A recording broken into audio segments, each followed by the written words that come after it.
Welcome to Two Sigma's Hacker Lab at Home class on DNS first privacy and security at home. We are very excited to bring you this offering today because we all like to play and hack. The Hacker Lab is unfortunately closed to us in these COVID times, so we're doing our best to bring it to you at home, including shipping the supplies to you at home. If you run into any issues, please reach out to me. Also, if you have any ideas for any other fun classes that your colleagues might be interested in, anything related to the world of making things, including the kitchen or what have you while we're all at home, please reach out to me and let me know. We'd love to help you put a class together. It's truly very simple. Today's class will be brought to you by Ms. Muzammil Abdullah, who is going to be talking to you about DNS. And with no further ado, I'm going to hand it over to Muzammil. Thank you so much. Thank you, Rachel, for organizing, and Ayomi for organizing the parts. Without both of you, this class might not have happened. So thank you both. Welcome, everyone. Thank you for joining me on the DNS class. So let me share my screen. Okay, and perfect. So just a legal disclaimer. Please read through this. All right, welcome to Improve DNS at Home for Security and Privacy. So first of all, who am I? Most of you who joined the call probably know me. My name is Muzammil Ibadullah, and I work in Security Windows Infrastructure team. My areas of interest are in security, virtualization, and networking. You can find me on this profile and on Hacker Lab, some on weekly hangs. So what is the agenda of this class? So in this class, we will talk about DNS, like why DNS is a privacy and security problem, and what are the risks associated with the current DNS protocol, and also how privacy and security issues can be mitigated and what progress has been made in this area. And we will take a look at the different protocol and how we can use those protocol to mitigate these issues. And in a later part, we will do the workshop, and in that workshop, we will set up a network resolver to use encrypted DNS protocol to encrypt your DNS queries for all of your home devices. So what is DNS? DNS stands for domain name system.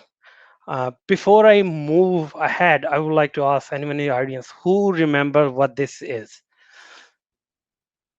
Yellow pages. Yeah. So yeah, just like back in the olden times, when we have to look up for a business or somebody, so we looked up into yellow pages and find their contact information. So DNS works a similar way. When we have to find some internet website, we don't remember the long IP addresses or the numbers. We just type in a domain name, let's say google.com or a memorable name into the browser, and we connect to it.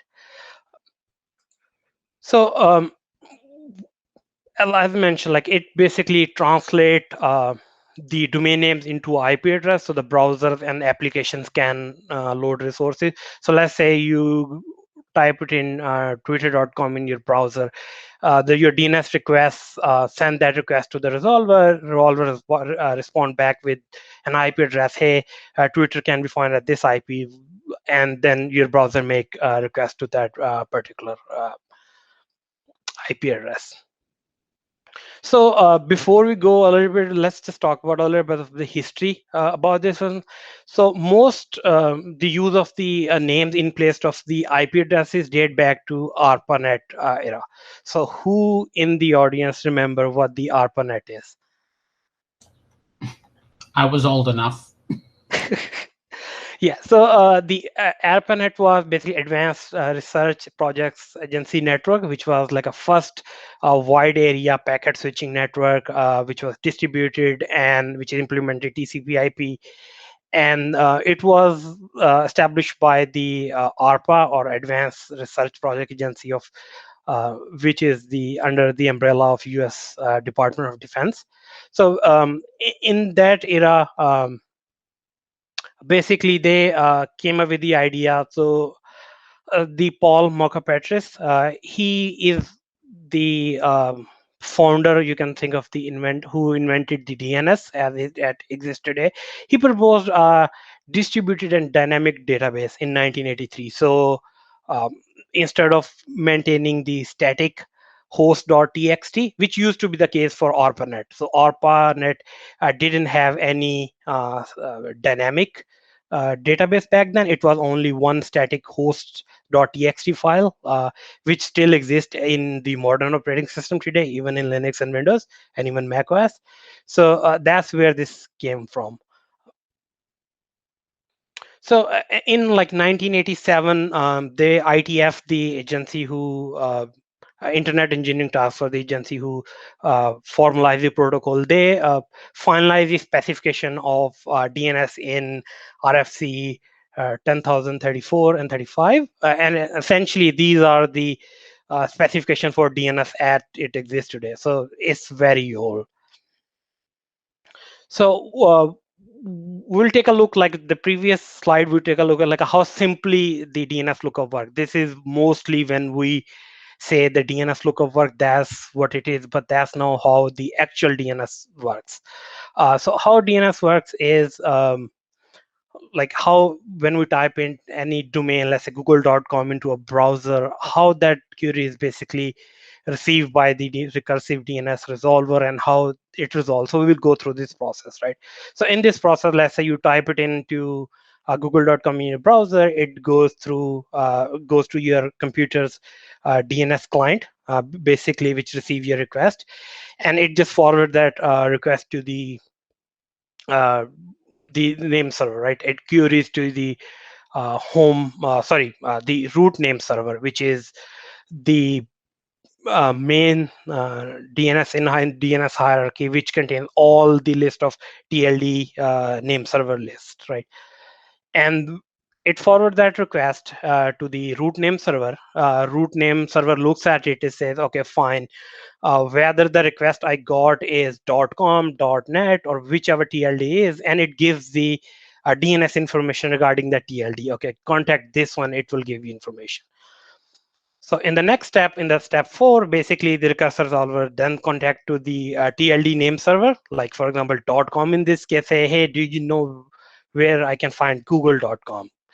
And it responds back with in the next step, in the step 5th, the that particular TLD name server respond back, okay, you can contact Google's domain name server.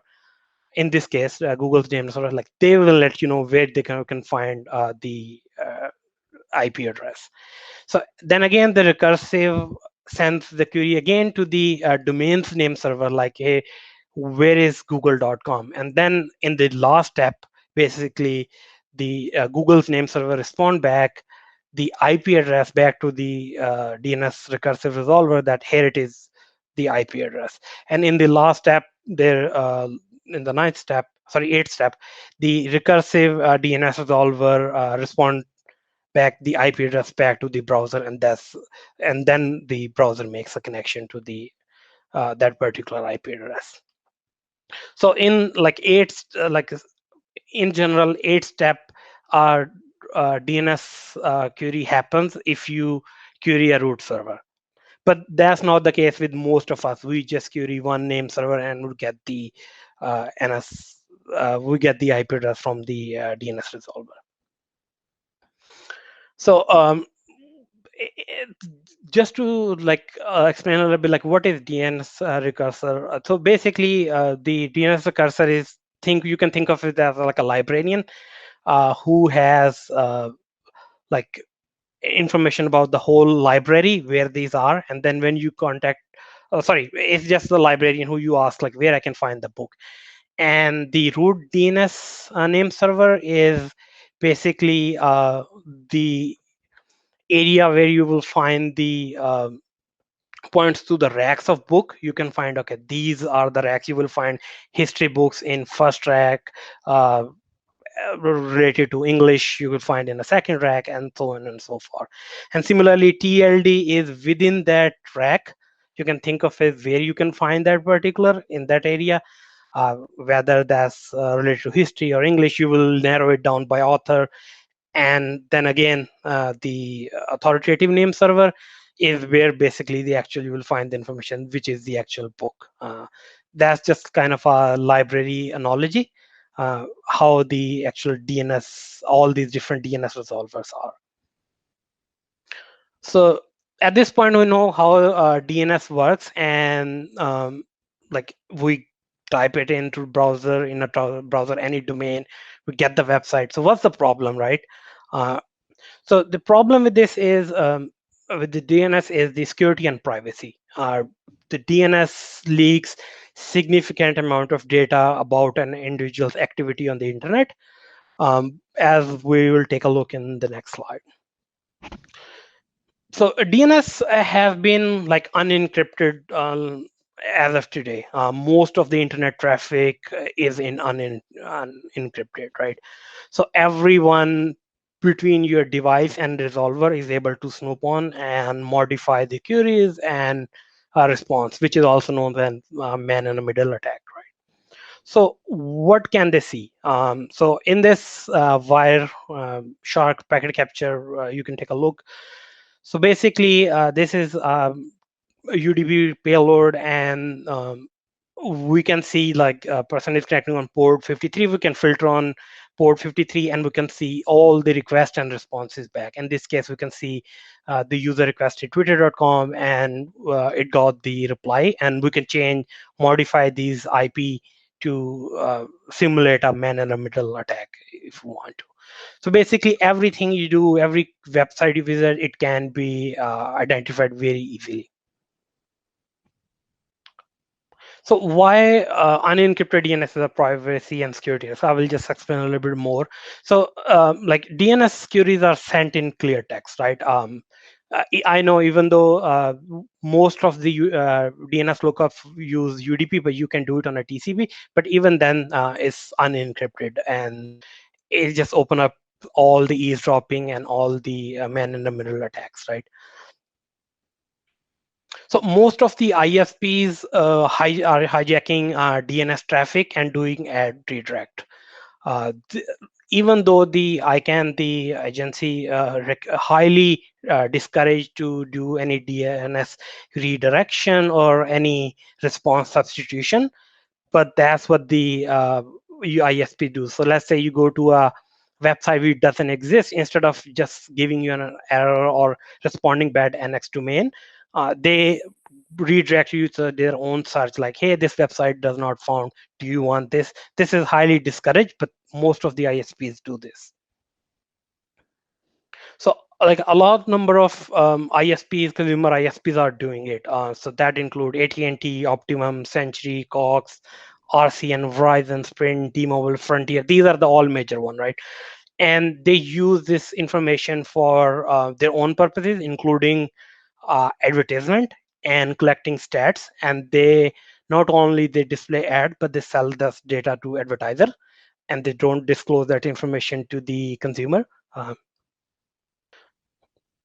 So also, like most of the ISPs also log your queries. It's not that once you, let's say you queried, let's say, to sigma.com or google.com, it's not that once they answer your reply, they're gonna discard your queries. No, they're gonna log it and they're gonna sell it. So that's not good. So it also enables, DNS protocols enable very easily a mass surveillance. What I mean by mass surveillance. So as Two Sigma, we are a financial sciences company. We know how machine learning is playing a role in today's world. So DNS is very easy. You can easily train like a small team of people. They can train a model to basically intercept packets on that port 53, get the packet, and not only like that's in a man in the middle, but then if you have access to the backend queries data, that's very easy. You get everything in a neat and formatted layout, that this is the queries coming from this IP, and these are the queries they requested. So basically that allows like a mass surveillance on an ISP level. I'm sure they're doing it. There are some evidence to it, which I have linked down below. You can read it. So and another problem with this is these, like, you will say like, what's the problem, even if they know what accurate. So it doesn't just about the query, they can also fingerprint that unique person based upon your browsing history and based upon the metadata. That's very easily doable if you are using any your ISP's equipment.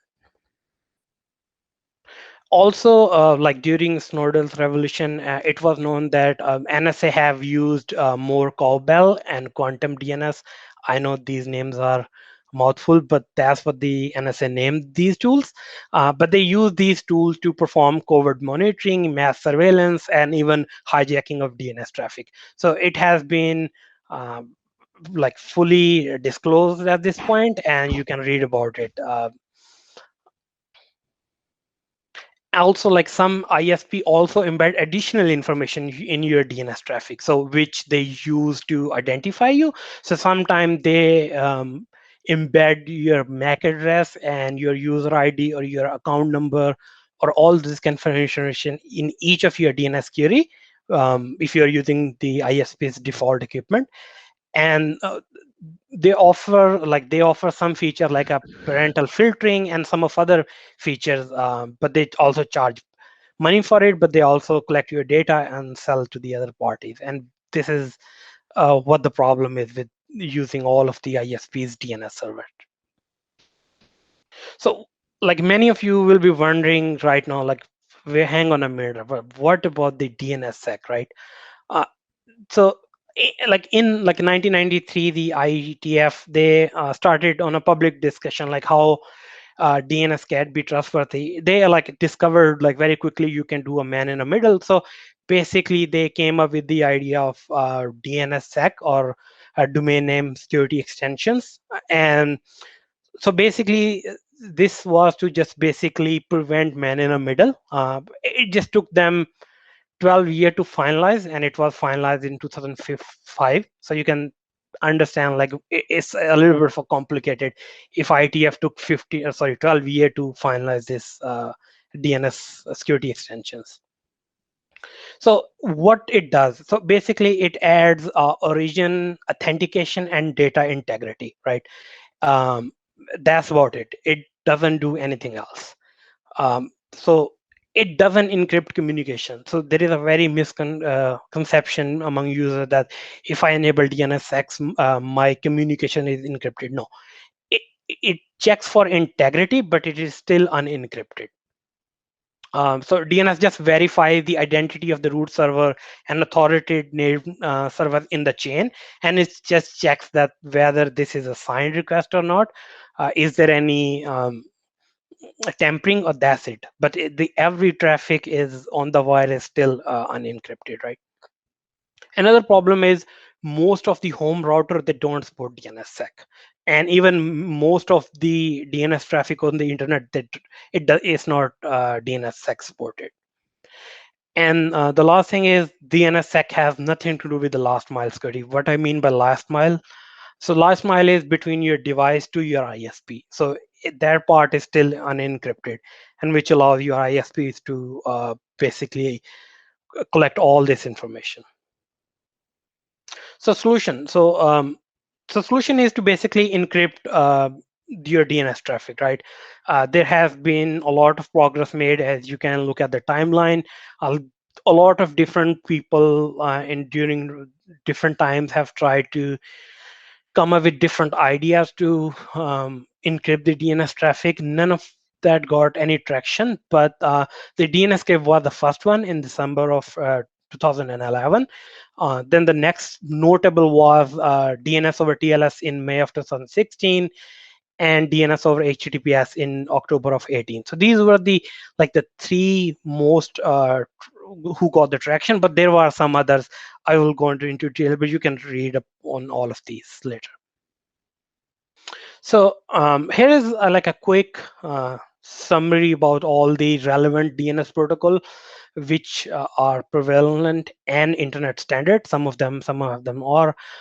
So the DNS curve and the DNS script, they were the first one, but they never became the standard, and they are not being used anymore. So DNS or TLS was the first ever uh, protocol to be getting any traction and also being used widely. And there was DNS over DTLS and DNS over Quick. So the Quick protocol is a little bit new.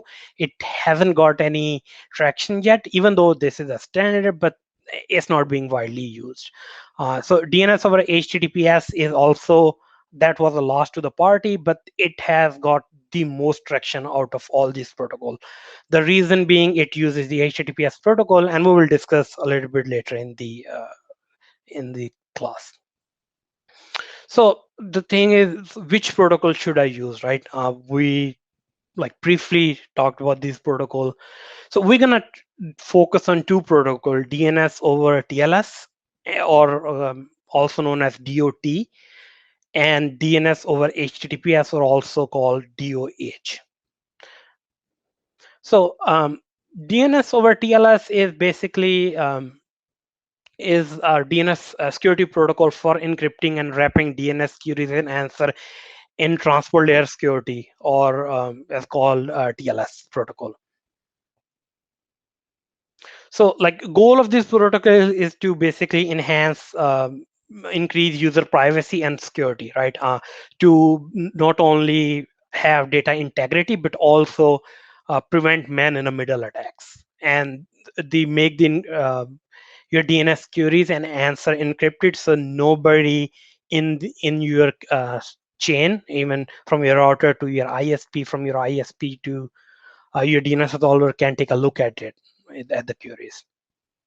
So how it works on a high level, right? So DOT clients authenticate to the DNS user using simple public key infrastructure, right? Uh, the SPKI uses a locally stored cryptographic hash of your provider, which you set it up, and which is basically uses the SHA-256 algorithm. So every time you make a connection, you verify the hash of that particular certificate, just to make sure you are connecting to the right resolver. So I will just break down a little bit how it works. Uh, so like client establish a TCP connection to DNS server over port 583. So the DNS specification say you have to run this on port 583. Basically, client sends client hello to the, and is supported TLS capabilities through the server. And in the next step, server basically presents its server and also sends its server hello, and then they agreeing on the TLS parameter what they will use for the connection. And in during that process, the client also check the certificate hash, just to make sure this is the correct certificate they're talking to. And in the third one, they do the handshake, pass the keys to encrypt your TLS session. And once they have encrypted session established, in the fourth step, then they send the data in the on that TCP channel. So that's how, in a simple four-step, DNS over TLS query works. So yeah, while we add TLS session, it adds a little bit of the latency to the encryption, because it has to do the TLS dance, client hello, server hello, and all, exchanging the key, verifying. So it adds a little bit of the latency, and also you have to encrypt. It needs a little bit of a more CPU processing, but that's just like on a very small level for the consumer, yes. But for any DNS server provider or any, that's definitely a huge problem. So the next protocol we're going to take a look is the DNS over HTTPS. So in this protocol, we use DNS lookups in HTTPS protocol. The goal of this protocol is like identical to the previous one, which is to encrypt privacy and security. And DNS DOH or DNS over HTTP is essentially a HTTPS traffic, just like your any standard web traffic, HTTPS traffic. It uses the same TCP for port and 443. It doesn't require any additional setup. So like it's very easy to implement TCP 443 in a browser or in an application. So that's why it's a little bit of a easy and like a more commonly used protocol than the DNS over TLS. So the requests are sent in like HTTP post and HTTP GET method.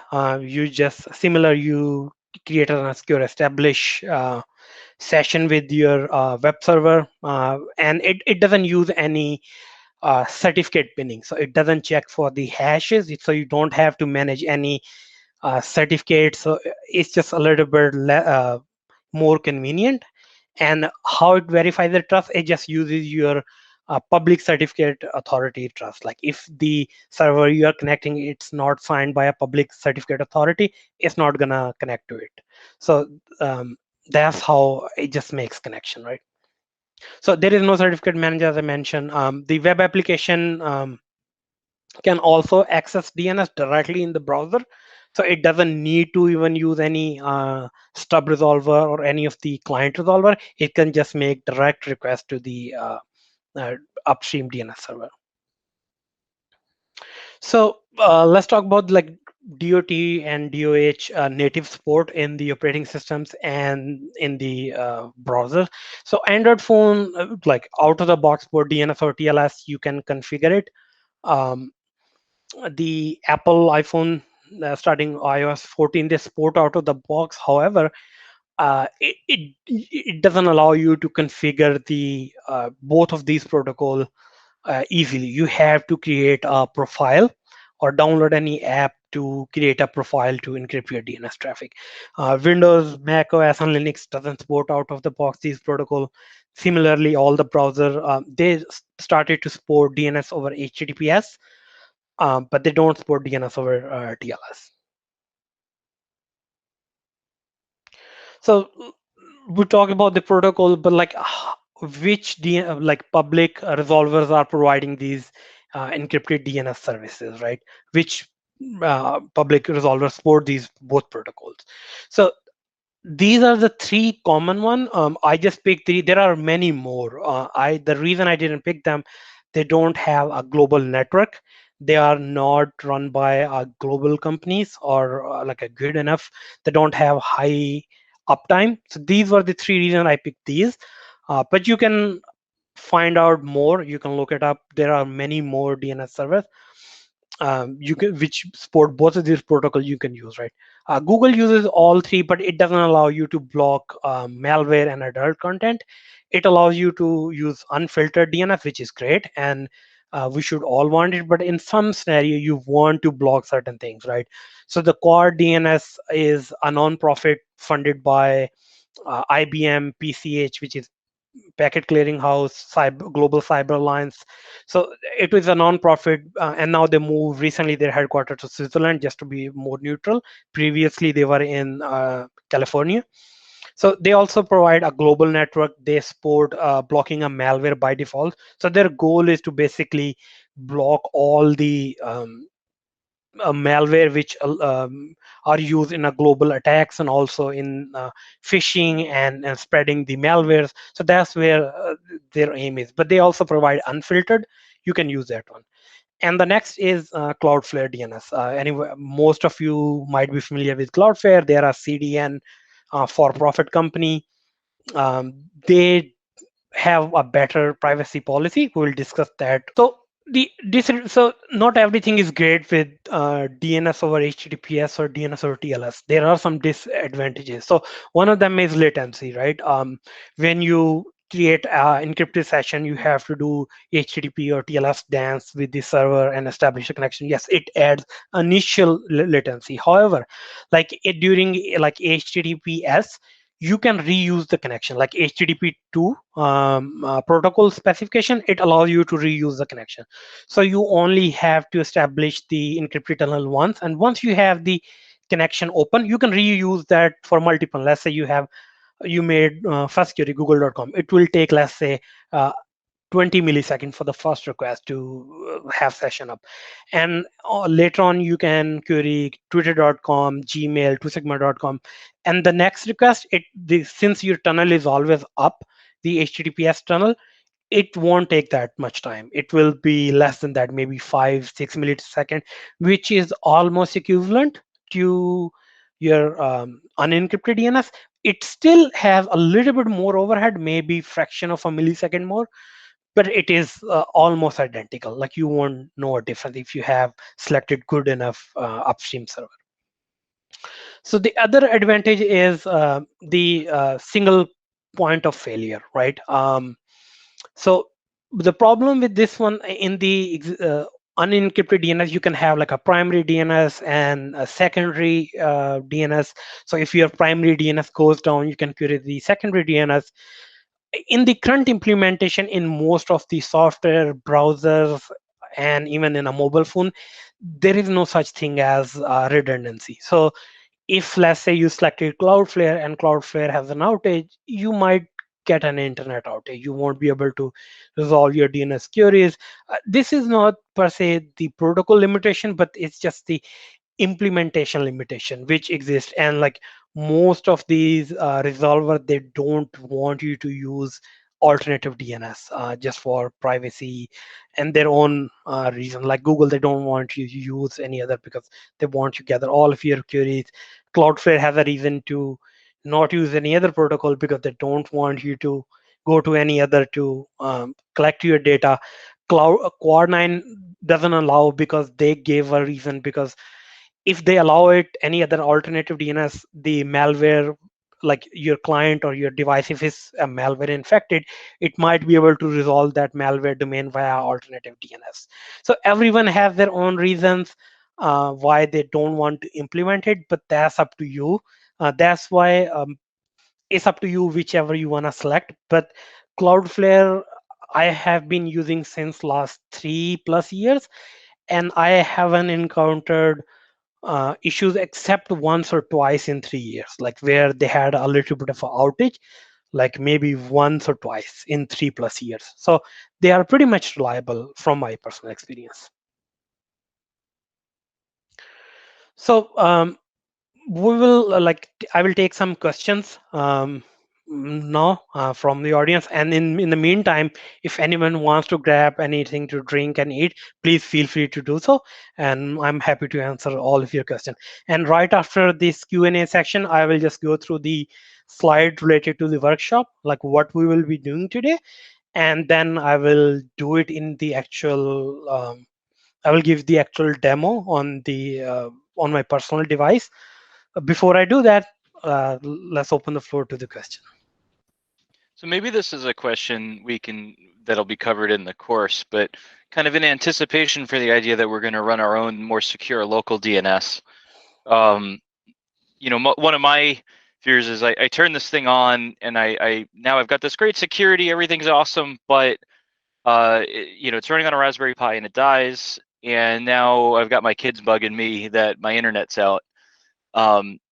Is it possible or easy to configure like failback DNS solutions, once you start using these more advanced methods?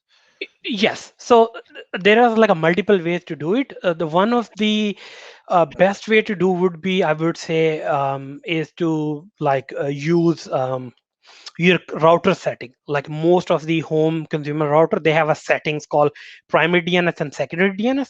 So you can specify the primary DNS and the secondary DNS. But the problem is, if you do that, it defeats the purpose. Let's say if you are trying to block ad or tracker, it will just look up the first. It doesn't resolve. They will try the second resolver, and you won't be able to block it. So it's a catch-22. If technically it is possible, but if you really want to do have a high availability, I recommend just adding another Pi. It doesn't have to be an expensive Pi. You can buy a Raspberry Pi Zero, I think it's like a $10, like a cheap one. You can set that up and connect as a wireless device. It doesn't have to be Ethernet. Preferably, it is better to use a hardwired connection, Ethernet. But you can use a Raspberry Pi Zero, and as a backup, because that's going to be backup. If your primary fails, you can revert to the back, or you can use any VM. Most of the engineers at home probably have some kind of a virtualization server, so you can set that up on a virtualization server as a secondary VM, and set up that secondary server for failover. Got it. Thank you very much. Yep. Yes, Sebastian. Hey, Musamos, I have a question. How would you compare this to, those software VPNs which are offered these days, right? For about $35, $40 a month. I'm sorry, a year. You can get the VPN, right, which will install on your phone, on your computer, whatever you want. And technically, I think it provides similar benefits. So that's kind of my question, like, which one is better, or maybe which one provides more benefits? And if you happen to know, do you know how latency would be impacted? Do you think the Raspberry Pi would have high latency, or one of those VPNs would rather be more impacted by that? Yep, that's a great question. So I'm gonna put my tinfoil hat on it virtually, and give you the answer. So let's say if I am a government agency or somebody, right, and I want to like surveil, especially the people who are conscious about the privacy, what would I do? Like, it's just easy for me to set up some shell corporation, have some organization set up a VPN server and have a honeypot, and not only just collect information but do man in the middle. Since like most likely you're going to install the client, and even then I can install the certificate and do man in the middle, not just on a DNS. So I don't recommend any public, no matter who it is. I understand there are some public service companies, I'm not going to name them, but there are like PIA, NordVPN, like some people use Right. them. That's fine, totally fine. Like, I have nothing against them. But in my opinion, I don't trust these companies. I don't know how they manage server. Maybe not every company is owned by a government. There are some legit people, they are trying to provide privacy service, but I don't know how competent they are in terms of securing their server. There have been in the past that like some VPN servers have data breaches, and they leaked the user information and they're logging like what they were doing. So like some of them, they said they were not logging, but they were logging the traffic. I would highly discourage anyone to do. If you want to set it up, you can spin up a cheap VM on like a Cloudflare, sorry, not a Cloudflare, like a DigitalOcean, a Volter, or all like AWS Lightsail, all these like a cheap cloud VPN service, cloud services, and you can set up your own VPN. And if you take the next VPN class, you can use the same method, give or take. It's almost the same process to set up your own server and use that. And that's what I use when I'm in like a shady places at airports or somewhere. Either I just connect to my home VPN or just connect to a VM at the cloud, which I own, and nobody else.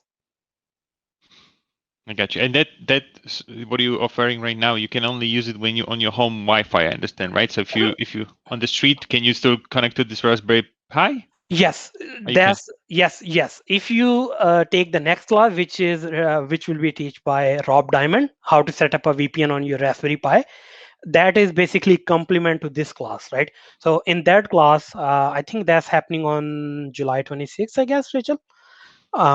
Yes.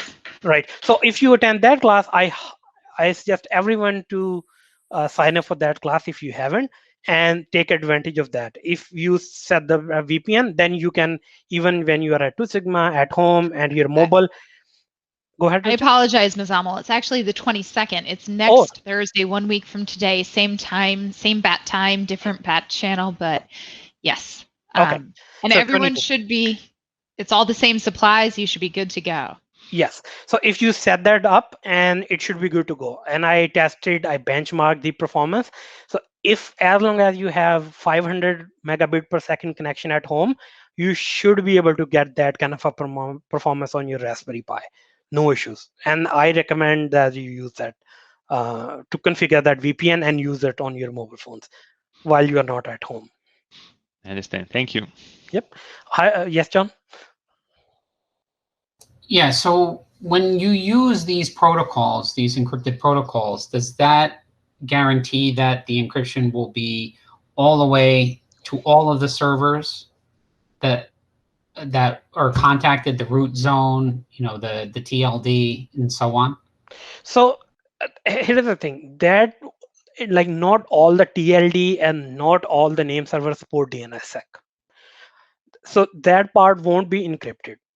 That is still unencrypted. However, when you talk to the upstream provider, let's say Cloudflare in this case, that's what we're gonna use for the DNS class. So I'm gonna like move ahead a little bit on the slides. Let me do just to answer this question, and we will cover it again in when we are right. So in this case, if you look at the first diagram on the top, that's what happened when you make a query. It's unencrypted to the router. It is unencrypted to your ISP, and it is unencrypted to your upstream DNS resolver, right? Let's say if you're using Google at the moment. But once we set up everything up, your queries will be still unencrypted till the pi hole, and from pi hole to the router it is encrypted, and from router to the ISPs it is encrypted, and from your ISP to the upstream server it is encrypted. From your upstream server to the root DNS and the TLDs, it's still unencrypted, but the root server or the TLD, they won't know who's making a request. And most of these upstream server, they have the result cached, which result in a faster response.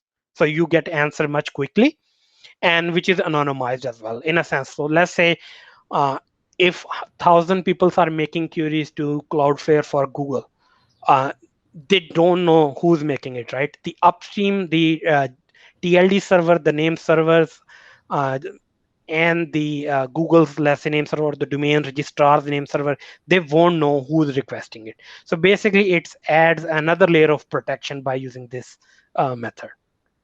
So the encrypted DNS that you show in this picture, Correct. right? That would be your Cloudflare, your Google, your whomever, correct? Correct.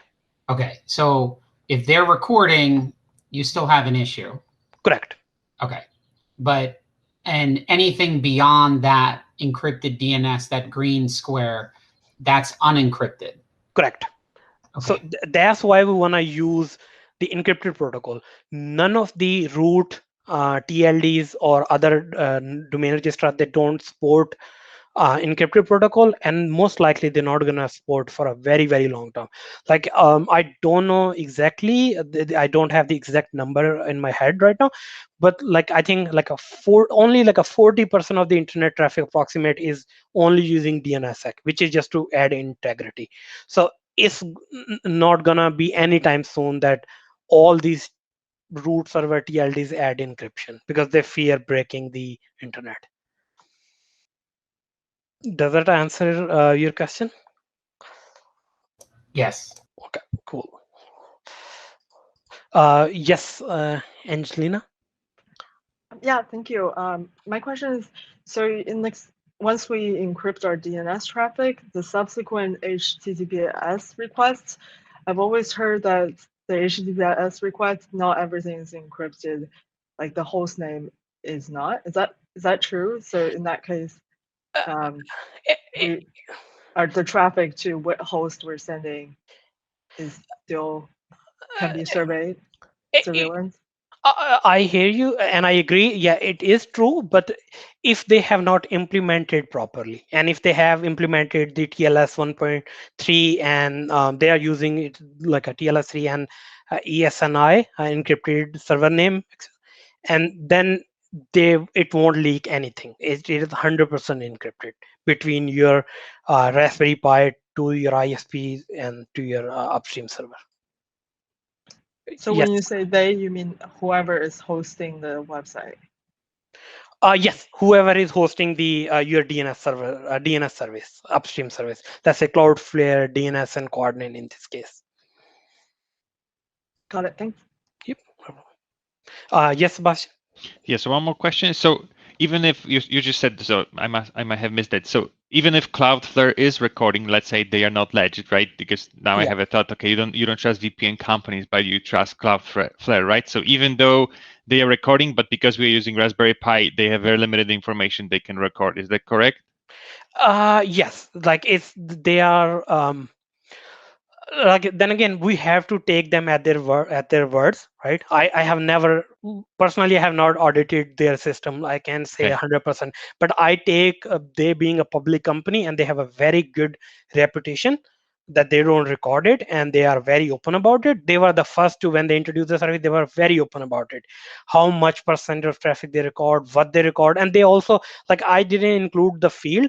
If you go onto their website and you look at their Mhm. privacy policy, they even give you the fields they record. Like I got it. every So, single field they record, they give you, like, we are recording this field and we are recording only for 30 days, just to see our service whether it is degrading over time, just to benchmark their service performance. They don't use that information to um, sell that information to any advertiser or any of their partner. There isn't any loophole as far as I know. The last time I checked a few days ago, their privacy policy. So in future they might change it, but as of now they don't. I got it. So due to all the reasons you mentioned, you are more inclined to trust them than others, but essentially they can be doing exactly the same thing as you brought up for those VPN companies, right? They could be basically a fake company stood up, but whoever, and they might be recording and doing whatever they want, correct? Absolutely. Okay.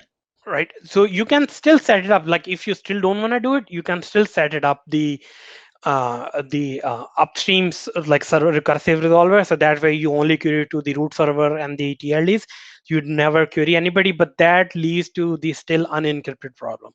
Your ISP still can snoop on it. Okay, thank you. Yep. Yes, Ken.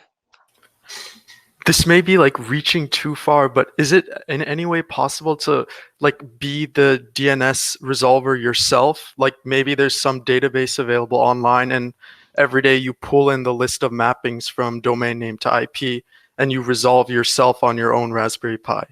Yes, it is possible, definitely. But it so the reason I don't suggest is, I personally don't use it and I don't recommend, is because it adds a latency, because you have to do the still dance, just I mentioned in like last slide. You have to, every time you have to go to the root, every time you have to go to the get the TLD, and then every time you have to go to the name server of the website, and then you have to get the IP. So basically you are adding 3 round trips every, almost on every latency.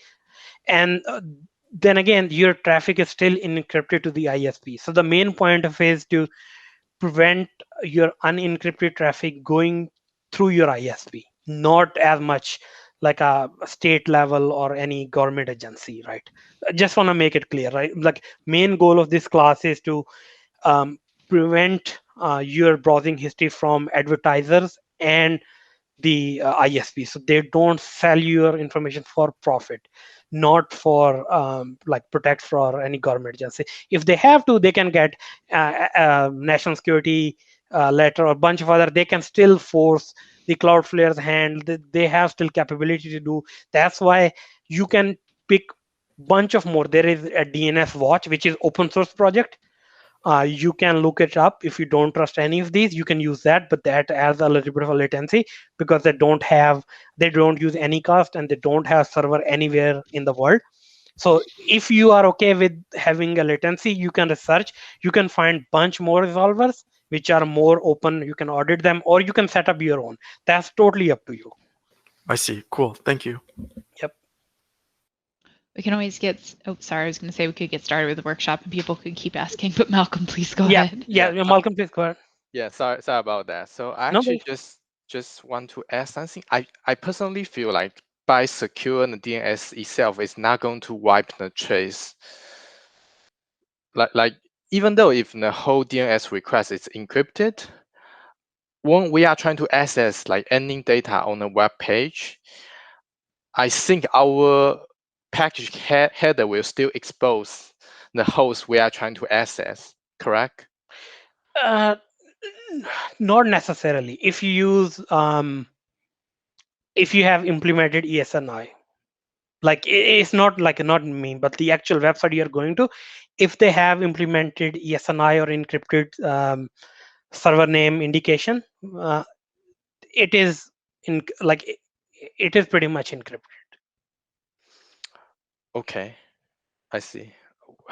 Maybe I have some misunderstanding on my end, but maybe let me ping you after, because I do believe we still need to send a package to the server we are trying to accessing, and that IP address will still be accessible by our ISP unless if we have another VPN. If you, let's say you are trying to go to Google, right? You go google.com, your browser makes a get or connect request depending on a protocol. If it's a HTTP, it will be get and then upgraded to connect. But let's say it will make a connect, right? But you see connect to google.com in a browser, but in reality, that domain name google.com is being translated into an IP. And the ISP will see connect and the IP address, not the server you're trying to connect. Yes, they can do a reverse lookup. Absolutely, they can do it. Like most of these services, they are like Google, like not all the services, they use Anycast domains, DNS nowadays. So it just makes a little bit difficult, but not impossible. You're 100% correct. It just makes a little bit difficult for your ISPs or anyone in a man to do man in a middle. Like it doesn't 100% prevent it. It just makes it difficult. Got it. Yeah, that answers my question. Thank you. Yeah. Okay. I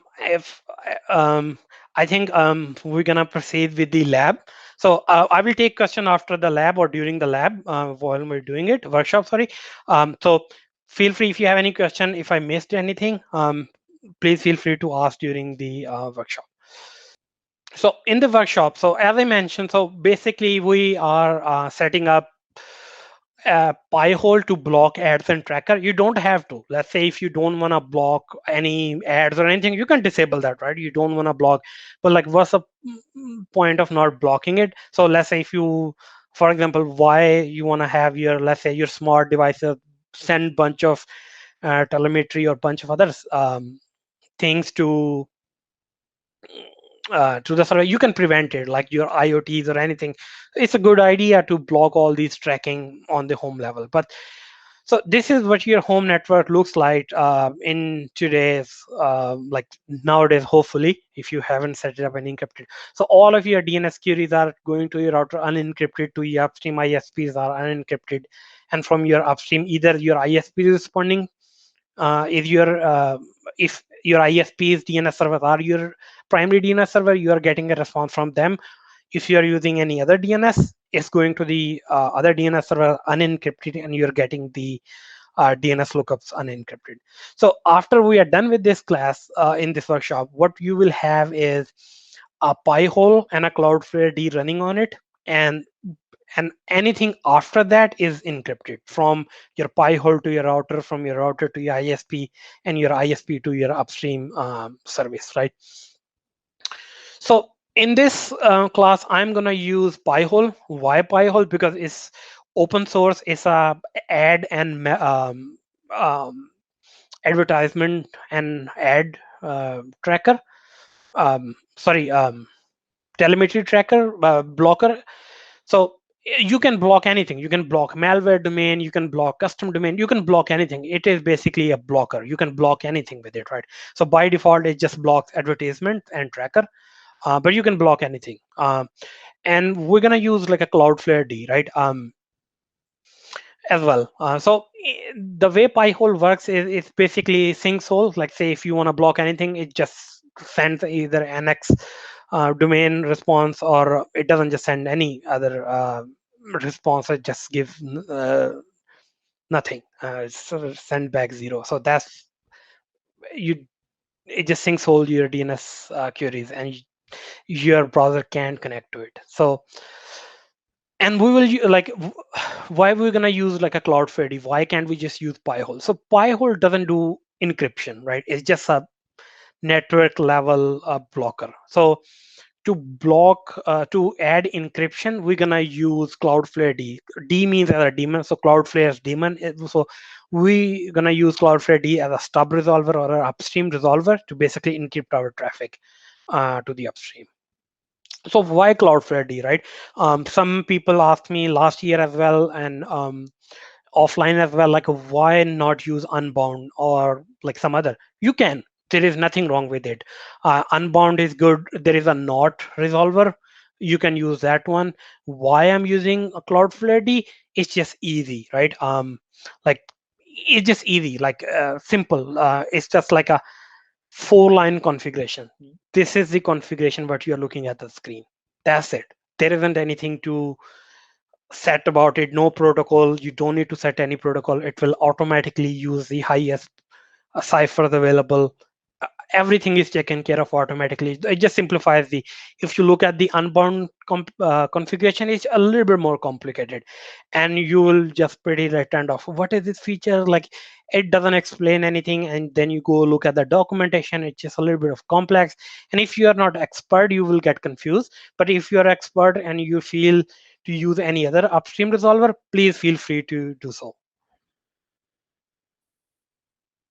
So Wi-Fi, as I mentioned, like it just offers many advantages, like a network-wide protection, right? You can use ad blocker on your individual browsers, but that doesn't block on your all devices, right? Your IoT, your smart speakers, and bunch of other devices.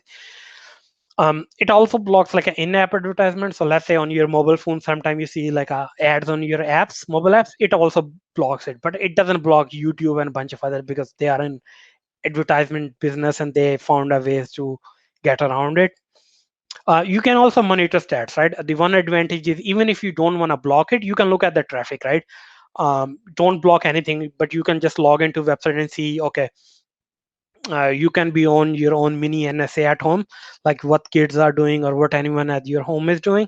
But the advantage of viewing this is to give you an insight. Okay, maybe if there is any malicious computer which are gonna like connecting to any domains it shouldn't, right? So let's say if you see top DNS lookup for a domain which you don't recognize or which is a malware, like it could be a sign that your that particular computer device is compromised, or why is phoning home so much. So it just gives you a little bit of insight into network. So that's why it's useful, as I will show in the workshop. So another advantage is like no client side software is required, right? Everything is happened on a DNS side. You can use as it is on every device. Like you don't need to configure every single device on home. It also does cache the results, which also speeds up the lookup. So if you, let's say if you go to google.com and like a few minutes later you go again, it's cache result, you will get it, right? Even if you will have cache on a local on your local computer, but let's say if you browse, let's say New York Times on your phone, but you want to read that article on your computer, it still be cached on your Pi hole on your Raspberry Pi, and it will be faster than just doing a lookup again. You can disable ad blocking, as I mentioned. You don't have to use it, but that's a good feature. You should take advantage of it. But if you don't want to do it, that's totally optional, not required. So why DNS, like why we are using Cloudflare DNS service, as this was to like the answer I gave it to John. So they have like a better privacy policy compared to Google and Cloud9. And I highly recommend you, all of you, go and read the DNS lookup policy for Cloudflare, Google, and Cloud9, and see for yourself like which one you are comfortable with. The reason I use Cloudflare, they are not in advertisement business, right? They don't make any money from advertisement, and they don't have any plan to go into it. They provide CDN, content delivery network. They provide hosting. They provide application tunneling and a bunch of other like a DDoS protection. They are proper software company. They offer this service as a free courtesy, as a courtesy to the users, but they don't have to do it. So that's why I like them and their open policy and their contribution to the open source community. They also let you pick like which type of domain you want to block, right? So let's say if you want to block, you will use this URL to query your DNS queries. And if you want to block malware and adult, you have to use it. Like most of the ISPs allow parental control, and like some people have implemented parental control at home. Like they charge like a $5-10 a month for this feature, but with this one you can have for free, like you don't have to pay anything. So that's just one advantage of using. Google doesn't offer this feature. Cloud9 only offers just blocking of malware. So I will just mention like there are some other noteworthy applications as well. There is like an ad guard. You can use that one. This is developed by it's a Russian company. They are good. They made it a little open source. They are being open about it. The only reason I don't recommend AdGuard Home as of yet or as of now, because it's not enough polished enough. The latency is high. So let's say if you do NS lookup, I have done extensive benchmarking using all of these softwares. So AdGuard usually resolve an encrypted query in like a 20 to 25 millisecond with the faster resolver and with the all configure, which is like 3 to 4 times slower than the configuration we're gonna use. So that's why I don't recommend it. But maybe in future, if it get more polished, we will switch to it. But as of now, it's not that polished enough or matured. So there is another like a node track. It's just written by a software engineer. He works in a antivirus company in UK. He built that as a hobby project. It's also not polished. It's written in Python. It just glitches out a lot. It's a Flask app. I don't recommend it. But if you want to take a look at this just for fun, please feel free to use it. There is another like a DNS script proxy. I don't like that particular, just it's a little bit for complex to set it up for the end user. But it's just like if you are a Linux guru or you like to tinker with stuff, that might be a good product for you. And there is like a Next DNS, which most of the people use. It is available for the iPhone, like a mobile phones and or your devices, which is good. But then again, it just adds a little bit of a more latency and allows you to like they also like log and store information. You can turn that off, but then again, this information is logged and stored in the cloud, not at your home Raspberry Pi. But this is a good option if you don't want to set up all this stuff and don't want to have hassle. You can take a look at it.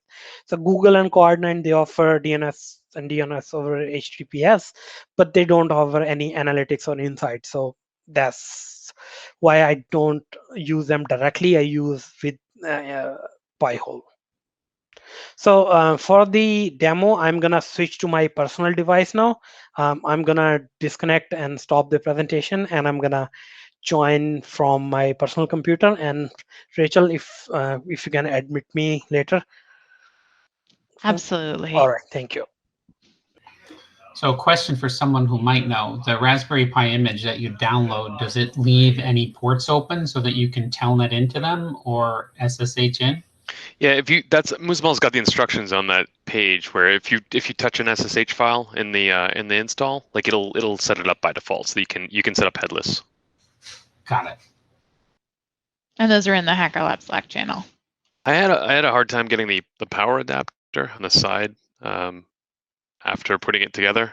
I don't know if I just did it wrong, but I guess the edge of the power adapter was like wouldn't actually go far enough into the recessed layer. Holes below that. On one side they have a cutout, and the other side they don't, because I put mine on backwards and had to switch them around to get it to fit. Is that what it was? All right. Same thing happened to me. Wait, all right. So let me do this again then. I reassembled it like 5 times before it was quite right. Right. Okay. Thanks, Matt. On the other side of it, you'll see it. Groupthink. This is what we needed. Yeah, totally.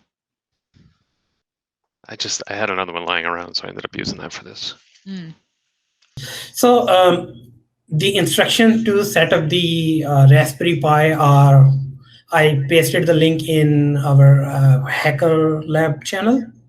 So if you go into the Hacker Lab channel, you will be able to navigate to this. This is hosted on GitHub, so you should be able to access it by now if you haven't. So the first thing is we need to download this imager, right? So I have already downloaded it, but I'm gonna open it just to show you how to download it. And so basically you go and you download the all download option, and you download for your operating system, right? So you can use the imager, like a Raspberry Pi imager to see, but you can also click over here and download this, and like this ISO or where is this particular? Yep, this one. So if you click over here, this one, and if you download this one for your operating system, on this one, raspberrypi.org/software, download for Windows, Mac, and Ubuntu. So whichever operating system you have, you can use these ones. So in this case, I use the Windows, and so basically once you have this is installed, and if you plug in your SD card into the micro SD card reader you receive, plug it into your computer, and use the like the first option or the second one. You can use the desktop, or you can use without the desktop. It's just up to you. Or you can select the first one, which is perfectly fine. The first option, and it will give you this screen. And just to save the time, I have already set up my Raspberry Pi. But if you haven't set it up, feel free to do it now while we have few minutes. You can definitely set it up while we're doing it. So plug this in, it will show up as this, your device, select the target, and it will just give you a warning like, hey, the mass storage USB device will be erased, select yes, continue. And after that is done, your image will be burned onto your SD card. And then after that, we have to make just one file, like SSH file. While you're doing it, let's just make it a little bit bigger now. So just make sure while you're doing it, it doesn't have any extension, right? Like most of the computer, when you create a notepad file or anything, it just gives you the extension, like whatever, like a new note, like a new file or new document .txt. Just make sure you don't have that txt extension into it. Go into your operating system, unselect that option which it says hide the extension for the files, enable that option, and create a SSH file. Just SSH, no extension. What it allows you to do is basically connect, like allow SSH into Raspberry Pi remotely, so you don't have to connect into HDMI and connect a keyboard mouse to your Raspberry Pi to set it up. If you don't wanna do it this way, that is totally fine. You can connect via HDMI to your TV or your monitor and use keyboard and mouse. Both of them works. And then in last step, connect it up. If you want to use with the HDMI, you have to connect the HDMI. If not, just connect the network cable, power it up, it will boot it up. And then you have to find the IP. And if you just open up to your command prompt or your terminal or your computer, and if you type ping.raspberry pi, it should automatically give you something like this, IPv4 or IPv6 IP. It doesn't matter for the first time. And once you have that IP, then you can connect to it. Then we will use that IP to connect to it. Yes, Robert?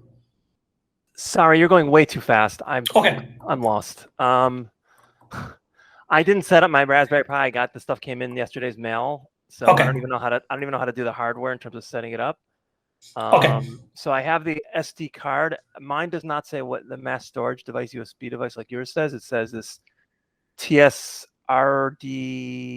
F58 transcend USB device. Is that the right one? Yeah, that's the right one. This will change if we have a different card reader, like on this screen, right? It just doesn't give you this one.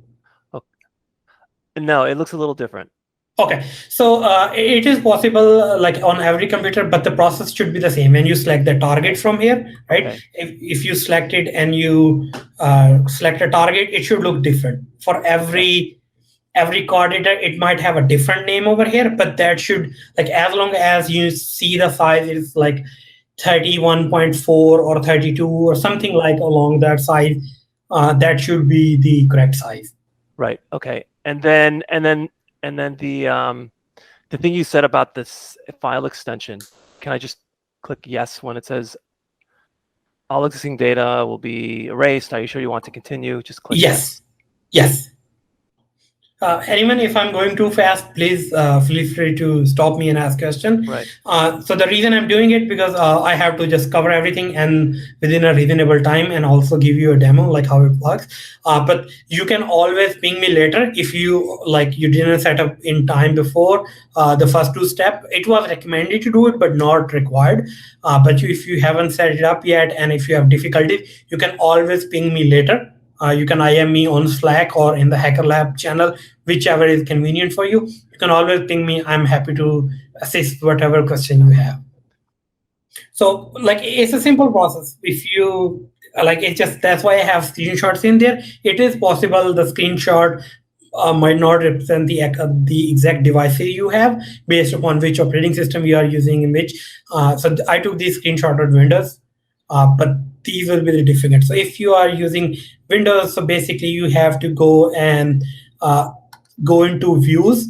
And sorry, move this a little bit ahead. So this is what I was just talking about, how is the extension name.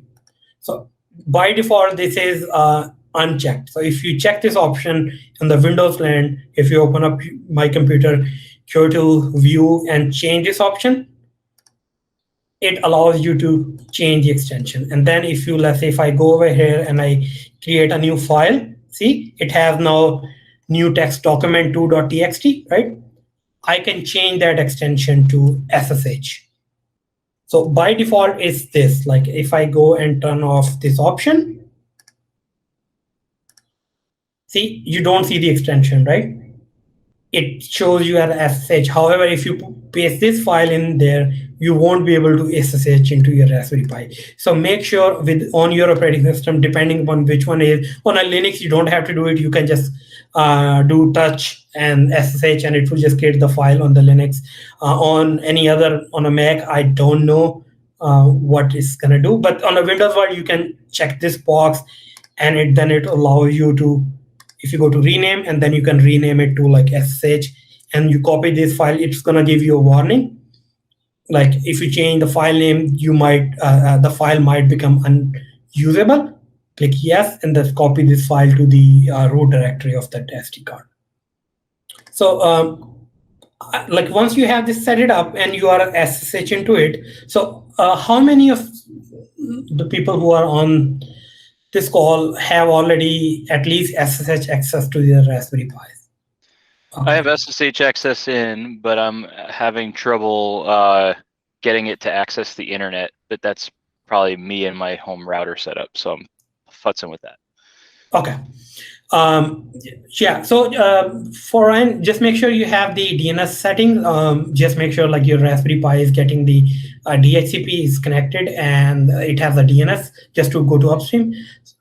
Yeah, I originally assumed that it was the config, the DHCP config, which had a block there about the domain name servers, which set it to like localhost basically in the example you gave. So I took that out and put in Google's, but it's still not resolving. So I'm gonna recomment that back out and see if that works. But okay, so based upon the hands I'm seeing in chat, I seem like most, not more, like I count at least 10 plus people like who have already, maybe even more. They have, yeah, the more are raising hand. So yeah, a lot of people have already access to the SSH. So I'm gonna go because we have like 30 minutes left. So the process is you SSH into your Raspberry Pi, and then you just have to copy and paste. So I made these instructions in such a way that you only have to copy and paste. So this is, I am already SSH into it. So just to like I already installed NeoFetch. Say this is Raspberry Pi Model 4. Everything is up to date. Everything is running just to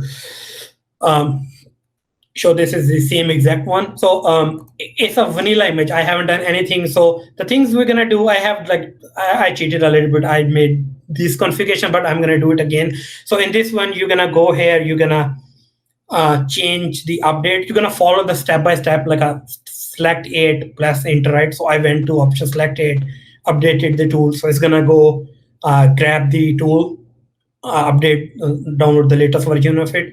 The reason you wanna do it because it downloads like some of the Wi-Fi regulation, some of the other settings as they become available or like as it matures. So the another thing you wanna do is go into system option and you wanna change the password, right? So the default password is Pi. So I already changed it, but you're gonna go press enter and change the password. So make sure your default password is not Raspberry because that's highly insecure. Just change it to a little bit more complex. Even though it's on a home network, but it's just better to change it to a little bit more complex. Ideally, you want to set up SSH key, but that's just more difficult. So we're not going to do it for this use case. So after this is done, you can go back to like the number 5, which is also very important.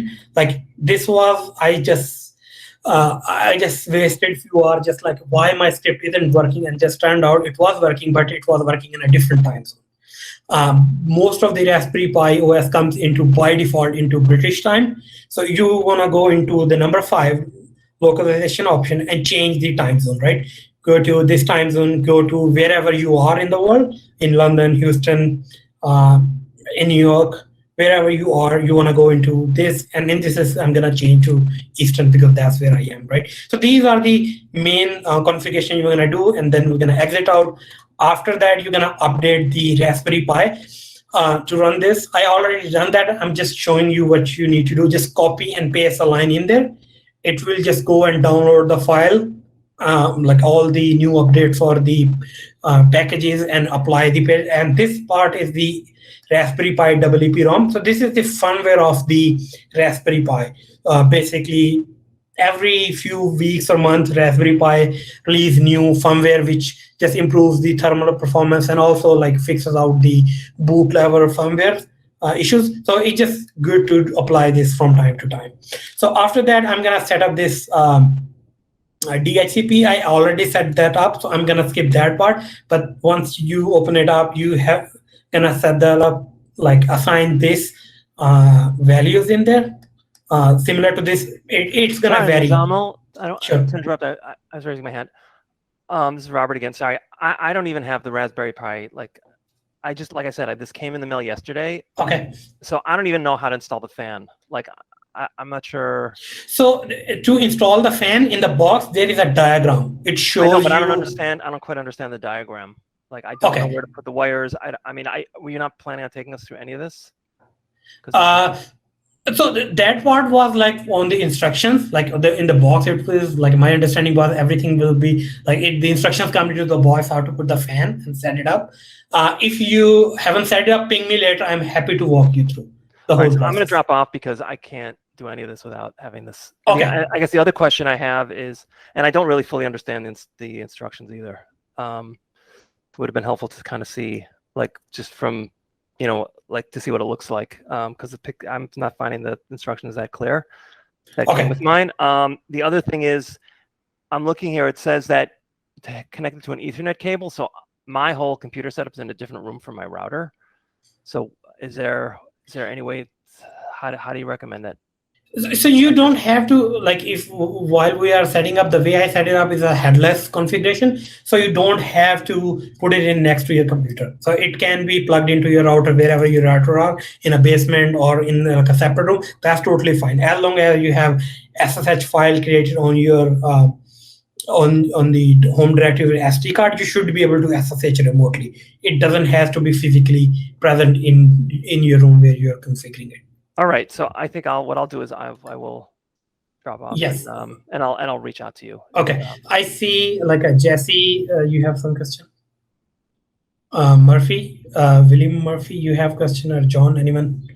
If you have any question. There's a few hands raised, but are people stuck? Oh, I just wanted to jump in and see if I could catch Robert before he goes. I'm in the same boat as you. I simply didn't put it in the box, and it's working great. So you can skip putting it in the box and continue if you want. Yes, thank you, Jesse. Yeah, so like you don't have to, like, yes, excellent point. So yeah, you don't have to put into the case, and you don't have to install fan. It just works fine without the fan. It's not gonna overheat or anything. So that's just like an optional accessory. Feel free to use it, configure it without the fan and the case. It will work just fine. If anyone who is stuck at that process, right? So I have already done that part. I'm gonna skip it to it. But if anyone has any issues or difficulty, please feel free to reach out to me. I'm happy to walk you over. And if the instructions aren't clear, I would like to get your feedback, so I will include more. I try to make it as much as possible like a clear instruction from a basic as well.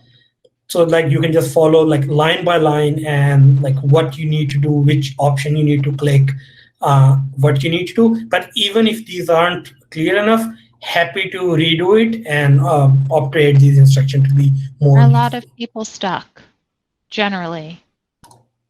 You know, out of the masses, are a lot of people stuck? A lot of people following? General sense? Yossi?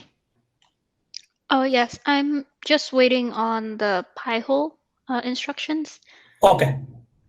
Yeah, so I'm gonna proceed with this because I think we have 30 minutes left, less than 30 minutes. So on the step 3, that's where I'm gonna start today. If you have any problem from step 1, step 2, feel ping me after this class. I'm happy to walk you through. So for the Pi-hole installation, we're gonna just I'm gonna just clear it. Sorry, I'm gonna clear the terminal a little bit just to have more space. So you're gonna copy this line, one line. It automatically gonna download the installer. It's gonna download all the packages, and then we will start the installation process, and I will walk you through. So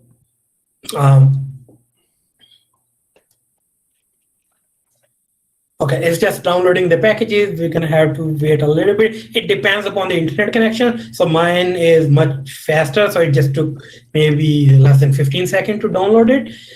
It will depend how much time it will take based on your internet connection, right? So this is the first thing you're gonna get once you install the once you run the first script, which is the Pi-hole automated installer. So you're gonna click enter on this screen, right?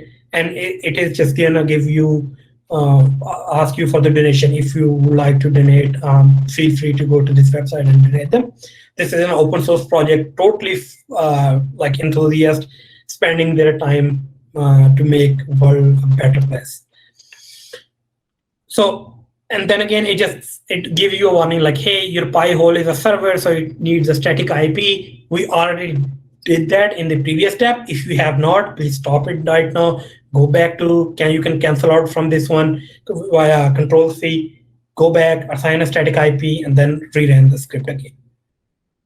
So which interface you want to use? So if you are using the Ethernet, I recommend the first one. If you want to use on a wireless network, I don't recommend using wireless because it adds a little bit of a jitter when you use wireless, because wireless isn't reliable. So I will use the first option, and which is recommended, the Ethernet ETH0 available. So I'm going to use that one, and which is default. And then I'm going to use the upstream server, right? And this one, it doesn't matter, right? We're going to change these DNS server later. But even for the bootstrapping or the first unencrypted DNS server, I'm going to select Cloudflare D. So you can pick whichever you want. You can select DNS Watch, Cloud9, Quad9, sorry. You can put in your custom in. You can use Komodo, Level 3, OpenDNS. But I'm going to use Cloudflare and press enter. And whether you want to block any of the advertisement or malware domains, right?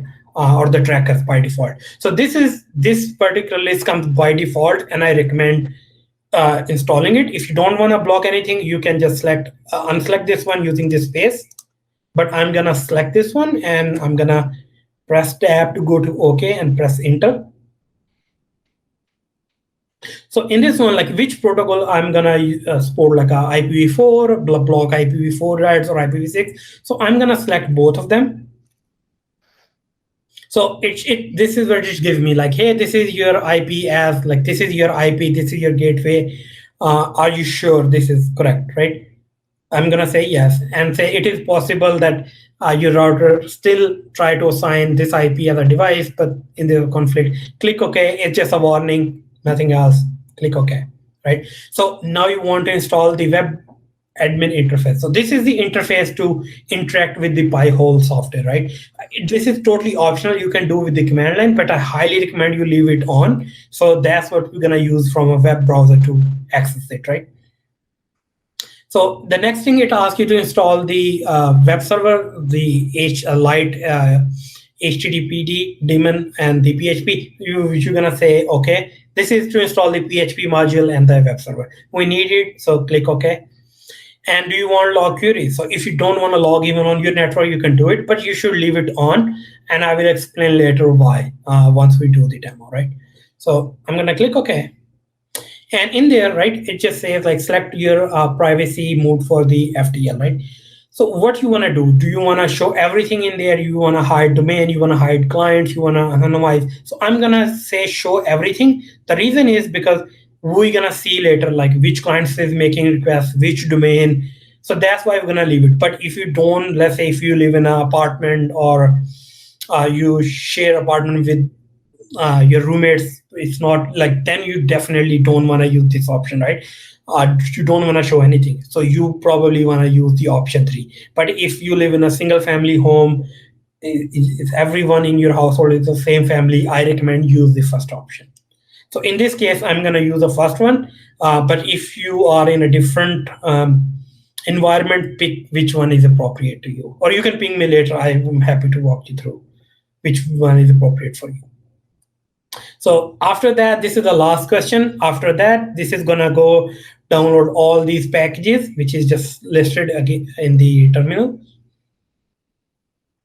It's going to take some time based upon the, again, on the internet speed you have, but it's usually fast. It takes less than like a minute or so.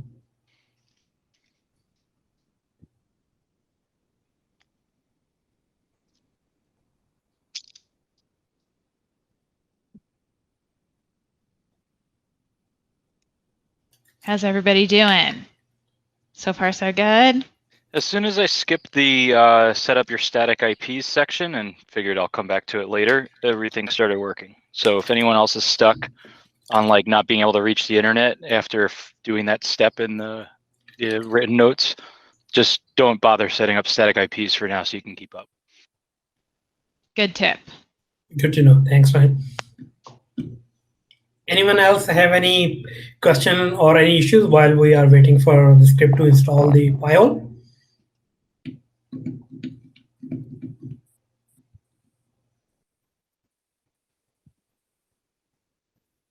Jesse? Yep. Yes, Jesse. I'm looking at the instructions to put it in the case for later, and Okay. it looks like I have a choice between having the fan operate in low or high speed mode. Do you think that low speed mode will work if I'm using it for this and using it for what we'll do with Rob next week? Yes. So I tested both of the speed yesterday, and here is my recommendation. If this Raspberry Pi is gonna live near you, let's say in a room where you're gonna use computer anyway, don't use high speed because it just emits a little bit of a high pitch noise. You're gonna hear it. So if it's gonna be within your same room or like nearby, use the low speed. If it's gonna be in a basement or some other closet or where you're never gonna hear it, put it in a high speed. Thank you. Hey, Jesse, where I'm doing that also, where do you plug in the wires? It's just, let's see. Oh, I see. Never mind. I see. Okay, so seems like this is installed, right? By default, it give you this like a randomly generated password, but who's gonna remember this, right? So just make sure to remember this, right? If you click over here, see, it's just a hyperlink. It's gonna open to my default browser, which is Firefox, but I'm not gonna use it in this example. So I'm gonna use this like, oh, sorry, not this one. I'm gonna copy this one, or you can type it in. I'm lazy. I'm gonna just copy it in. I think I'm gonna type it in after all. So just type it in the same IP in your browser, right? 192.168.1.252/admin. Make sure you put in the /admin, right? If you don't put in this, you're gonna get the error. So I'm gonna show it what error, like this error, right? You're gonna say like, what? Why I don't seeing the login page? So Very pretty error. Yes. So make sure you put in /admin in front of it, right? So I can log in click on this page, login, right? And I can log in with this password. But I'm not gonna remember this password, right? So I'm gonna click OK. I don't need this password. I'm gonna copy this command, paste it into my terminal, and it's gonna ask me for the new password for Pi-hole. So I am setting up a new password. Type it in your password, super secure password. Okay. Okay, so new password is set, right? So now I'm gonna use this password to log into it just to make sure it works or not, right? Yeah, I'm in, right? I'm logged in and it just shows me the file. I'm gonna make it a little bit bigger now so you can see it, right? So this is the default interface, right? I'm gonna do the configuration later and we will come back to it later, right? So our password is working. Let's move on to the next thing. So now we're gonna install Cloudflare D, right? In the previous instruction, I had this like a manual process. It was a little bit of a time consuming and also confusing for the users. So I made it automated install the script. So this script is hosted on a GitHub. If you just want to see it, you can copy this one into a browser. Just go through the script, what it does. Anyone who is familiar with the shell script, you can see what it is doing, right? But for the average user or who is setting it up, it doesn't make sense to go through now. So I'm gonna just copy this script for the step 4, installing Cloudflare D, the step 1. Step 4, the line 1. I'm gonna copy it. So it's gonna automatically download the latest one and configure it, right? So now it's asking me which upstream encrypted DNS server I wanna use, right? I use these 5 ones because last time I only did the Cloudflare DNS, right? And some people wanted to use some other option. So this time I gave an option in the installer, so you can select one, whichever you want to use, right? So in this case, I'm gonna use the first one. So you can pick whichever you want to like. The Cloudflare, if you want to block the malware, press enter 2. If you want to block malware and adult content, enter 3. Quad 9, press 4. For Google, press 9. I'm gonna pick one and press enter, right? It's gonna install as a service. So every time we reboot the Pi-hole, it just comes back up. It's gonna start the service. And it's gonna do a ping. It's gonna do a just NS lookup just to make sure everything is working, which it is working. And the installation is successful. If you see this, it means you're done. You don't have to do anything, right? So the one thing we're gonna do is we're gonna check some other website, like just to make sure that our upstream server we set it up is working as expected, right? So in this case, like ctwitter.com is working. So I'm gonna use now 2sigma.com. See, it's working. I'm getting the answers in there, like answer section, and I'm getting an A record. As long as you see an A record or AAA record and an IP address over here or the numbers, which something looks like this, you are okay, right? Now we have to go into Ms. the Alma, I Pi-hole. just want to point out Jesse has his hand raised in case. Oh, sorry. Yes. Yes, Jesse. Oh, I wanted to ask, if I choose Cloudflare plus malware blocking, how hard is it to change that later if I change my mind, decide that it's bothering me? Or It's not that difficult. It's just changing the one line of configuration from one to another. Oh, okay, and I could figure that out from the script. Yes, so you can, if you, where did I open the script? Okay, yeah, so you can open up from the script. Open it up, you will see which configuration you open VI or Nano. Just copy that URL in there, just replace the URL, save the file and restart the service, and that's it. It's very easy. So in this case, I'm gonna go like configure. Now we have to change the upstream server, right? When we install the Pi-hole, we only configure the unencrypted DNS, right? So I'm gonna go here, like open up the Pi-hole. I'm gonna make it a little bit bigger so it's easy. Go into settings, right? On the left side, go into the setting pane over here. Go into DNS. You see, this is what I selected when I installed it, right? You're gonna see this as well.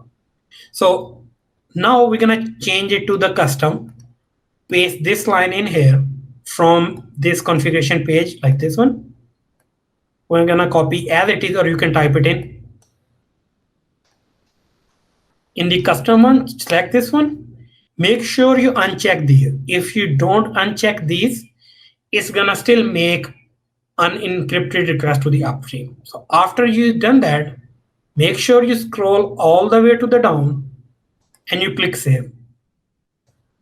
If you don't do that and if you don't see this one, it means your configuration hasn't been changed. So now if you go to any other tab and you come back here, you see this is going to 172.0.0.1, which is localhost, and port 5053. this is where our local host is, which is our Cloudflare D is running and listening onto it, right? So why we are not running on 53? Because we have another resolver running on 53 for the Pi-hole. So it won't run and it will give you an error. So that's why it is recommended to run this on this port. Okay, let me just scroll down. So after this is done, like we are close. The last step is to set up the automatic update, right? So yes, Jesselina? Sorry, can you just quickly show the setup screen for the DNS? On the Pio? Yeah. Sure. So once you log into the screen, I'm going to go to the dashboard, right? Refresh it. You're going to go to the settings area. If you see my mouse hovering over here. Yeah, just quickly show what your settings looks like the complete page, because I think the screenshot and your instructions is part of it. Okay. Okay. This is what it should look like. You should have only custom upstream DNS server. We should have only custom checked and unchecked whichever DNS server you selected during the process. I selected Cloudflare, so I unchecked these and I went all the way down to the bottom and I saved this configuration. Okay, perfect. Thank you very much. Yep. Okay. So once this is done, I'm gonna go to the last tab, which is the automatic update, right? So last time I didn't include this step. So what happened was, like, there was bug in the Cloudflare D. So the Rob Diamond and a bunch of other folks, like days later, like it ran fine, but there was a bug in the Cloudflare D. It just hanged after like a 20 or 23 days after running it. So, but it was fixed later, but then I didn't enable automated updates in my previous instruction. So they encountered those errors. So in this updated instruction, I created an automated script to install updates for everything, right? It's gonna install update for your Pi-hole OS, Pi-hole firmware, on your Raspberry Pi WP-ROM firmware, your Pi-hole as well, your Cloudflare D, the upstream, the daemon we use for the upstream, and the block list as well, right? It's gonna update every single thing on every day at 3 a.m. right? So if you want to change that process, read this link to learn how to set up the cron jobs, cron tab, and how to set up cron job, which is outside the scope of this, right? Majority of the people, if you have set up the time zone correctly, every day at 3 a.m. in your morning, it's gonna apply and download the updates on everything. So I'm gonna paste this one, and that's it. Now your automatic updates are done, and system will apply the updates automatically at 3 a.m. right? So now we have successfully set it up the Pi-hole and the upstream encryption, right? So how we will point to it, right? So there are different ways to do it, right? Everyone has a different. Ideally, you want to do it on the router, so it has a link. So this is an excellent article by Livewire. Since everyone has a different router, so you can go through these and figure it out, like which is your router, right? Every time, and then you can go and follow the instruction to change the setting, right? I'm not gonna cover it for this demo purposes. I'm gonna change directly on the Windows, right? But ideally, you wanna set it up on the, you can set up on your iPhone if you have. You can go into the Wi-Fi setting, go into change, and then you can change the DNS. But for this demo, since we are running out of time, so I'm gonna change in this one. You're gonna follow this guide to change directly to the Windows, to how to do it, right? If you don't wanna set it up on your router level. So I'm gonna go to this one, and I'm gonna point this computer I am presenting from to that Pi-hole. So I'm gonna go to the properties, and everything is documented in the instruction section. I'm gonna point to the Pi-hole IP, which I just set it up. Click OK. And if I go to this one, if I go to my Pi-hole, and if I go to dashboard C, I'm seeing the top permitted domains, and this is my client. You will see, like, whichever device name, this is Surface Laptop 3, you see this client, this I'm using right now. But if you have any other device, you will see it here, all the devices making. So far it's just 3 requests, right? So I'm gonna go to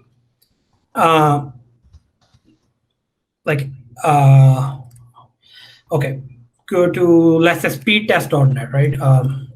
That is notorious for having ads. So in this one, you see, it's just broken. Like it can't load up anything. Let me just clear my caches. Sorry.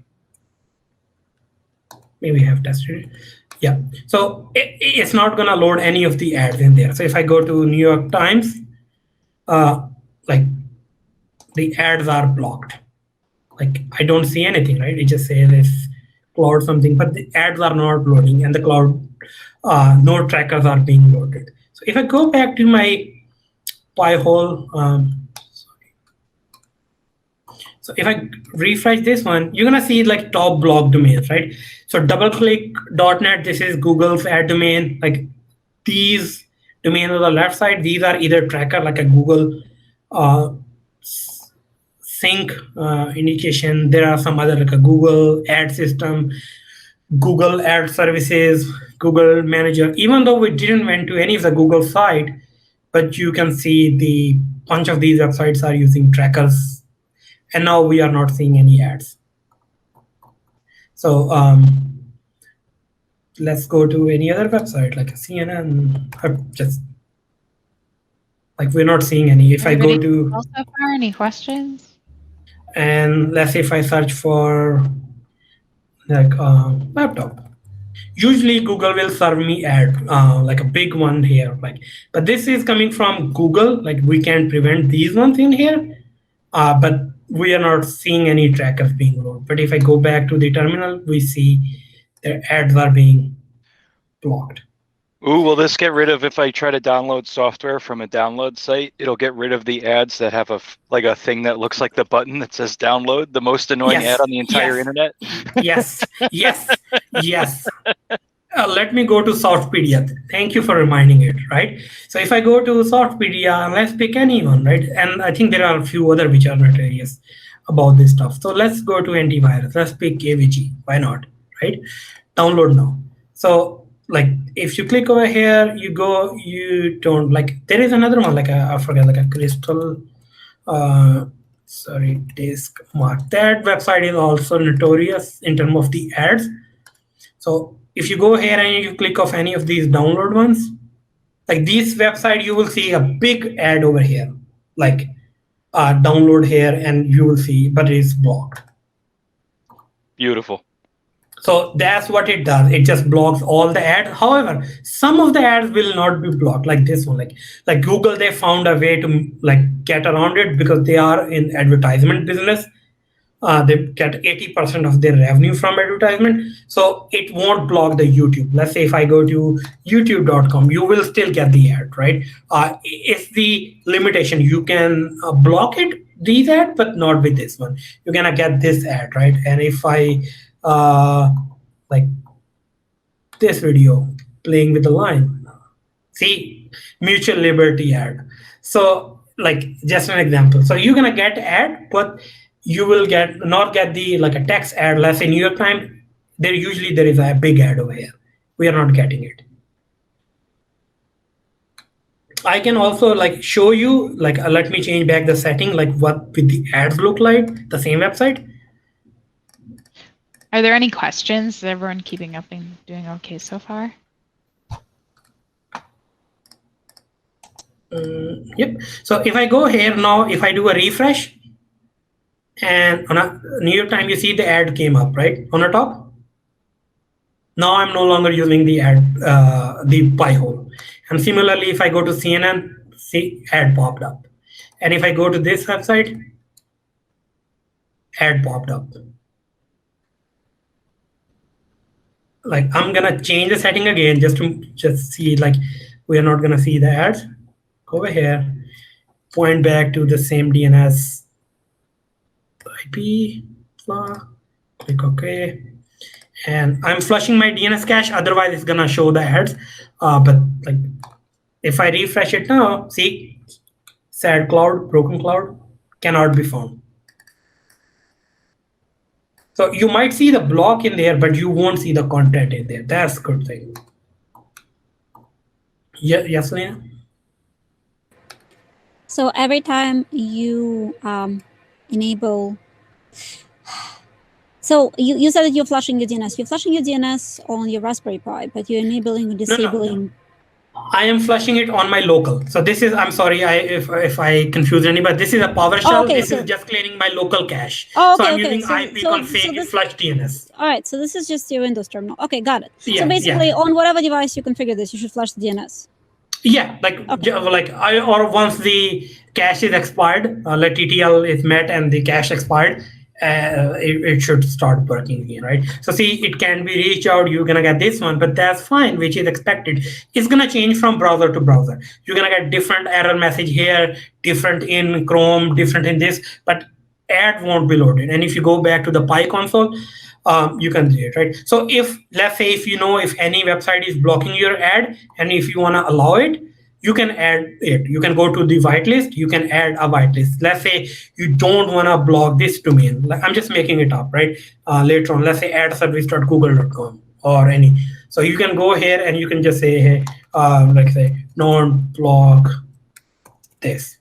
Click add to whitelist. So this will not be blocked now. Similarly, you can add a custom one. Let's say you don't want anybody to go to 2 Sigma.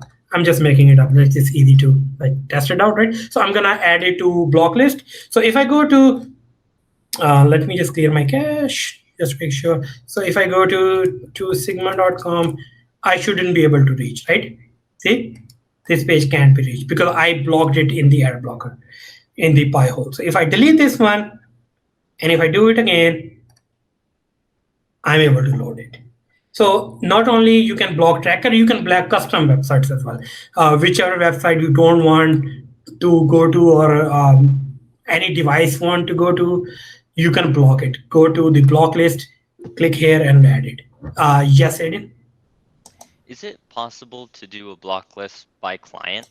It is possible. Yes, it is possible. You're going to have to set up the groups and bunch of other stuff, which is a little bit more advanced. You can read through their documentation and then you can do it, right?